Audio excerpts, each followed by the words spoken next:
¿Sí?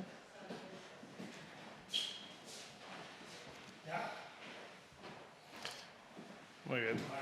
Pues resueltos los problemas técnicos, muy buenos días y gracias por su presencia.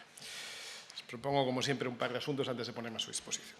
Y empiezo este martes por una de esas cuestiones que nos deberían importar a todos, con independencia del color político de cada uno, y me refiero al acoso escolar. Más de 1.900 casos de acoso escolar solo en el curso 2020-2021, según los datos ofrecidos por el Ministerio de Educación. La mayor parte de ellos entre niños de 12 y 13 años. Acosos a niños con discapacidad. El 80% de los pequeños con alguna discapacidad han conocido el bullying. Suicidios, el extremo sin duda más trágico de esta realidad. Depresiones, problemas psicológicos y sociales que perduran hasta la edad adulta. Esta mañana, sin ir más lejos, he hablado con Javier Urra, experto en psicología de menores, y me dice que el 70% de los problemas de los adultos provienen de la infancia y de la adolescencia. Resumen una realidad que no debemos ni podemos tolerar desde la esfera política. Una realidad que hay que combatir, en primer lugar, desde el ámbito familiar. En Vox consideramos que la educación, el respeto por el prójimo y la enseñanza del cuidado de los demás son valores que comienzan y que deben desarrollarse en las familias, que continúa, por supuesto, en los colegios donde los niños pasan una parte importantísima de su vida. Por eso hemos registrado una iniciativa para pedir a esta Cámara y, en última instancia, al Gobierno que apruebe una ley que regule de forma específica e integral el acoso escolar. Una ley nacional que contemple también las formas de acoso que hemos visto, lamentablemente, en comunidades autónomas que hostigan a los niños por hablar en la lengua común de todos los españoles. Queremos una regulación que establezca un protocolo de actuación contra el acoso con medidas concretas que los centros educativos deberían llevar a cabo, mecanismos de identificación de casos de acoso, garantizar el anonimato del denunciante, la comunicación y el apoyo entre el centro docente y la familia del acosado y también con la familia del acosador, medidas, en fin, como digo, que deberían implementar todos los centros, porque queremos promover una sensibilización de la sociedad frente al acoso escolar para que casos lamentabilísimos, muy tristes, como por ejemplo la pequeña Kira de 15 años que recordarán ustedes, lamentablemente se suicidó el año pasado, para que esos casos no vuelvan a suceder. El padre de Kira, que estuvo la semana pasada en esta casa, denunció que los protocolos no se activaron a tiempo en el caso de su hija, y eso no puede volver a pasar. Hay que mejorar la convivencia en los centros educativos y, como decimos, sensibilizar contra el acoso mediante cursos de formación bien orientados y desprovistos de toda ideología, es decir, dejando de lado las obsesiones ideológicas de cada uno, especialmente de la izquierda, y recordando algo tan sencillo y tan universal como lo que les decía al principio, que el respeto por el prójimo y la enseñanza del cuidado de los demás es absolutamente fundamental. Ojalá esta iniciativa recién registrada encuentre en esta Cámara el apoyo de todos los grupos, porque eso es lo que los niños y adolescentes acosados o en riesgo de acoso es lo que necesitan. Segunda cuestión, en un orden ya más político, en el marco de las siguientes elecciones autonómicas y municipales, hemos registrado en Vox una proposición de ley para reformar la Ley de Régimen Electoral General e incluir como inelegibles a los prófugos de la justicia española.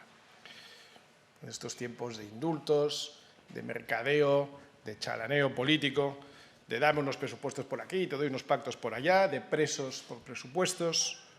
En estos tiempos en los que quienes gobiernan la nación han renunciado a la defensa de la nación en sí misma, entregándose precisamente a los enemigos de nuestro país, parece necesario, y así queremos hacerlo desde Vox, recordar que sobre quienes pesa una orden de detención y de entrega para su puesta a disposición judicial, sobre todo si es por su participación en delitos contra la Constitución o delitos de sedición, que son algunos de los delitos más graves que se pueden cometer sin derramamiento de sangre, sobre ellos no puede haber ningún tipo de miramiento. Ellos no pueden ser parte de ninguna lista electoral y deben ser, por tanto, inelegibles. Sabemos que con esta iniciativa es posible que trunquemos las esperanzas de algunos golpistas que se conectan en videoconferencia desde el Pleno con prófugos de la justicia. Sabemos que quienes presumen de que volverán a hacerlo, ya saben, ho tornarem a fer, estarían encantados de seguir desafiando al Estado, sobre todo cuando está gobernado y liderado por un presidente sin escrúpulos. Pero precisamente por eso creemos que hay que ponérselo lo más difícil posible.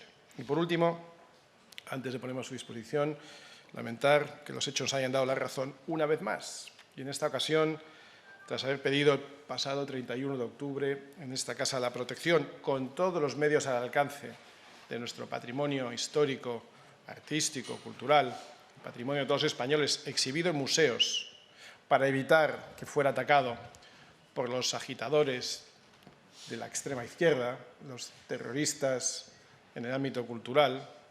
Como digo, lamentamos haber tenido razón y pedimos de nuevo que se extremen las precauciones para que los delirios, espero que pasajeros, de unos pocos extremistas, radicales, no dañen de forma irreversible y permanente el patrimonio artístico que es de todos los españoles. Les haremos llegar, como siempre, los textos íntegros de nuestras iniciativas y, mientras tanto, me pongo a su disposición para cualquier pregunta.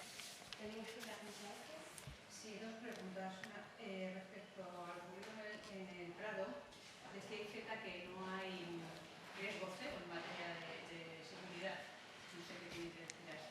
Y dos, hoy su excompañera Macarena Olona ha dicho en una entrevista en Telecinco que Vox corre un riesgo cierto de ser ilegalizado por falta de democracia interna. No sé qué piensan sobre esta afirmación. Muchas gracias. Respecto a que no hay riesgo cero, no lo hay en nada, lo cual no quiere decir que cuando sabemos que hay una alerta, una amenaza de cualquier tipo, se extreman las precauciones. Por ejemplo, cuando hay una alerta terrorista, la policía toma medidas extraordinarias porque sabe que se puede producir. Cuando hay una alerta de que puede producirse una reyerta entre dos bandas latinas, la policía toma medidas excepcionales porque sabe que se puede producir. Cuando estamos viendo que en muchos museos de Europa se están atacando obras de arte significativas, claro, no existe riesgo cero, pero se toman medidas para evitar que se produzca. Y eso fue lo que pedimos en esta casa, como hemos dicho, antes de que se hayan producido estos ataques, que creo que no han sido prevenidos con todo lo que el Ministerio de Cultura, el Estado en general, podía haber hecho para preservar el patrimonio de todos los españoles. Así que, efectivamente, no existe riesgo cero, pero sí existen medidas preventivas que podían haber dificultado un poco más estas acciones de la extrema izquierda, teóricamente climática, ya sabemos cómo son, que se han producido, a nuestro juicio, de manera lamentable. Respecto a la segunda pregunta que usted me hacía, no tengo ninguna duda de que el duopolio televisivo y el duopolio político llevan mucho tiempo deseando, analizando la manera de frenar a Vox. Se hace de muchas formas, se hace con encuestas falsas, se hace con artículos falsos, se hace ocultando todo lo que decimos y hacemos, constructivo, productivo, y procurando buscar discrepancias íntegras donde no las hay, y se hace, desde luego, desde hace tiempo, analizando cómo ilegalizarnos. Todos los que estén colaborando en el proceso de analizar cómo ilegalizarnos, pues lo tienen muy difícil. Más allá de eso, no tengo nada más que añadir.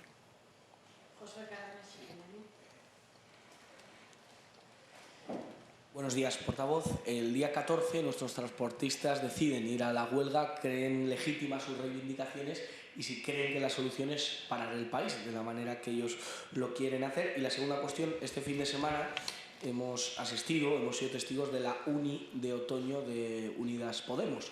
Pablo Iglesias ha estado muy presente. ¿Temen que Pablo Iglesias vuelva a la política? ¿Les beneficiaría políticamente? Gracias. Muchas gracias. Los transportistas llevan mucho tiempo protestando por unas condiciones que hacen que sea casi imposible trabajar. La gran mayoría de los transportistas por carretera en España son autónomos, que a veces trabajan por cuenta propia, otras trabajan integrados en marcas ajenas, pero son pequeños, son trabajadores, son individuos, son autónomos, a veces son pequeñas familias que tienen un camión o dos, hermanos, padre e hijo, madres e hijos. He conocido muchos casos y tienen verdaderamente difícil sobrevivir. Muchos de ellos trabajan a pérdida desde hace mucho tiempo. En primavera estuvieron a punto de generar una huelga para protestar por la situación en la que estaban. este gobierno les engañó, prometiéndoles cosas. Primero les insultó, les atacó, les llamó ultraderecha, luego les engañó. Yo he seguido hablando con muchos de ellos y, primero, es verdad que se sentían engañados. Segundo, estuvieron a punto de hacer una huelga en el entorno de las fechas de las elecciones andaluzas. Decidieron no hacerlo para no politizar o para evitar que se les acusara de politización, pero la realidad es que no se les ha ofrecido ninguna solución. Entre tanto, sus costes operativos, especialmente los que tienen que ver con el fuel, el diésel de sus camiones, siguen siendo elevadísimos y no son capaces de transportar sino esa pérdida. Por lo tanto, comprendemos la indignación, comprendemos que se sienten abandonados, comprendemos lo mal que lo están pasando y lo que deseamos es que muy pronto llegue un gobierno que tenga en cuenta los intereses de todos los españoles y también de aquellos que son los que permiten que los bienes, las mercancías, los alimentos nos lleguen a toda España. Y respecto a si nos da miedo Pablo Iglesias, no. Sí, buenos días, portavoz. Quería preguntarle acerca de dos cuestiones. La primera es cómo valora la noticia que conocíamos ayer de que los juzgados han archivado la causa para buscar el cuerpo de Marta del Castillo.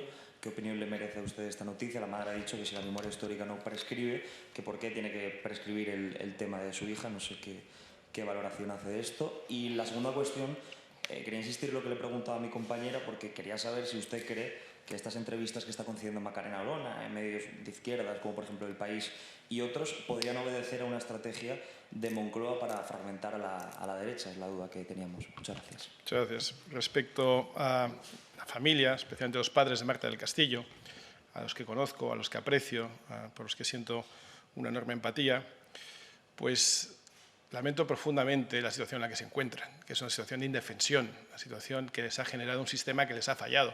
Pero no solo a ellos, sino a muchas personas que han visto a sus seres queridos asesinados y desaparecidos sin que la justicia, sin que el sistema haya sido capaz de darles una respuesta.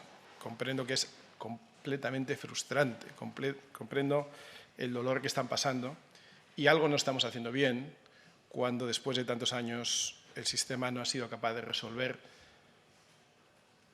o de encontrar los restos de Marta del Castillo y no hemos sido capaces como país de generar legislación que permita que los que han cometido ese asesinato paguen con penas mucho más duras, sobre todo si sabiendo dónde están los restos se han negado durante tantos años. Por lo tanto, nuestra mayor empatía hacia la familia Marta del Castillo y especialmente hacia sus padres. Y respecto al segundo, miren, yo no tengo mucho más que ofrecer, excepto mi propia experiencia personal. Yo he trabajado por cuenta propia muchos años, pero antes de eso, por cuenta ajena. He trabajado en la que creo que fue la mejor firma de auditoría de este país. He trabajado en el que creo que fue el mejor banco de inversión de este país. He trabajado en el que creo que es la mejor compañía de consultoría estratégica del mundo. Y me he ido de todos esos sitios por motivos diversos, dando las gracias. Porque cuando uno es acogido en una organización preexistente, normalmente aprende, crece, contribuye y por tanto la organización pues también muchas veces se siente agradecida del paso de otros por la misma. Y yo creo que eso es lo más bonito en la vida, ser agradecido a aquellos que han acogido a uno, que le han dado una oportunidad. Estoy hablando de mí, ¿eh? A mí, en todos los sitios donde me han acogido y me han dado una oportunidad, me he ido muy agradecido y lo sigo estando, muy agradecido por la oportunidad que se me ha dado. Y yo creo que eso es una buena indicación para la vida, porque la vida es muy larga y luego pasan los años y te vas encontrando con la gente y es mucho mejor irse agradecido que irse de otra manera. Y sobre todo, pues es mucho mejor no contribuir a lo que estábamos hablando antes. Si hay un duopolio político y hay un duopolio televisivo que está intentando atacar a una organización en la que uno ha participado, pues quizá no sea mala idea salirse de ese camino y, como digo, recordar con cariño, como recordamos nosotros a todos que han compuesto este partido. ¿Qué tal? Buenos días. Quería preguntarle su opinión sobre las palabras de Ayuso de las últimas horas en las que califica a Sánchez como Le Pen de la izquierda, dice que quiere meter en la cárcel a la oposición, como ocurre en Nicaragua, y acabar con la monarquía. Habla incluso de un golpe contra el rey, contra Felipe VI. ¿Qué le parecen estas palabras de la presidenta? ¿Un golpe, perdón? ¿Un golpe contra? Contra el rey, contra Felipe VI. Gracias. No sabría valorarlas. Creo que está fuera de toda duda la distancia infinita que tenemos con este gobierno. Creo que está bastante claro que nos oponemos al 99% de las cosas que hacen. De vez en cuando se equivocan y hacen alguna cosa bien sin querer. Más allá de eso, yo creo que la hipérbole, las exageraciones, la pérdida de lo razonable no contribuye a derribar un gobierno que ha hecho mucho daño a España, que lo sigue haciendo y que si no lo impedimos lo seguirá haciendo durante por lo menos un año. Tenemos toda la intención de contribuir a cambiar a estos políticos y a estas políticas. No me refiero a las mujeres que hacen la política, sino a las políticas que ejerce este gobierno. Pero no tenemos ninguna intención de sustituir un gobierno por otro que haga las mismas políticas. Por lo tanto, yo creo que es mucho mejor fijarnos en las políticas que se están haciendo para cambiarlas, transformarlas y poder contribuir a transformar este país más pronto que tarde. Sí, buenos días. Le quería preguntar por el Consejo de Ministros va a aprobar una norma para, bueno, quieren regular los lobbies y endurecer el paso de la política a la empresa. Quería preguntarle qué le parece. Y luego, a raíz de la visita ayer de una comisión, de los diputados de la Comisión de Interior a Melilla, han pedido el visionado de las imágenes. Quería saber si Vox también está interesado en ese visionado de las imágenes y en la comparecencia del ministro del Interior. Gracias. Muchas gracias. Respecto a endurecer el paso de la política al mundo de la empresa privada, para aquellos que no han trabajado nunca en la empresa privada y que no tienen intención de hacerlo porque saben que jamás les contratarán, les comprendemos. Ellos están muy alejados de ese mundo. Yo creo que sería muy sano que existiera un sistema regulado para que precisamente gente de la empresa privada pudiera entrar en política y pudiera volver a la empresa privada una vez que ha pasado por la política. Esto que digo tiene algunos retos. Por ejemplo, es lógico que si alguien ha estado regulando un cierto sector y haya podido tener influencia sobre cómo evoluciona ese sector, pues deba dejar pasar un tiempo antes de volver a ese sector. Eso tiene sentido, aunque eso ya existe.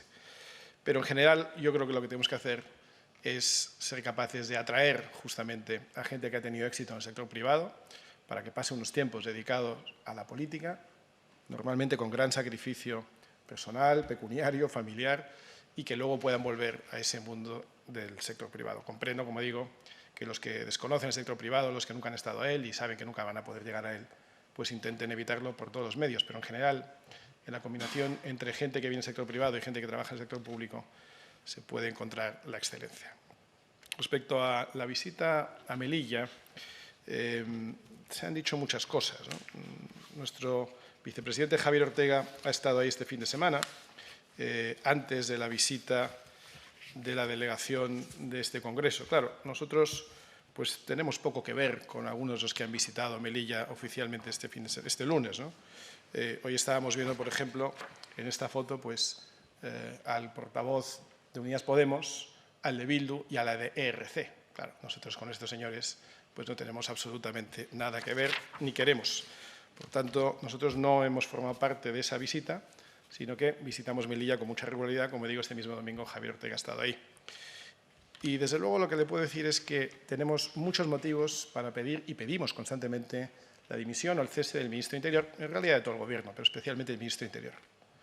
Muchos motivos desde hace mucho tiempo, pero desde luego lo que no vamos a hacer es permitir que los enemigos de la nación, Bildu, RC, Podemos, instrumentalicen a la Guardia Civil o al ministro de Interior a través de la Guardia Civil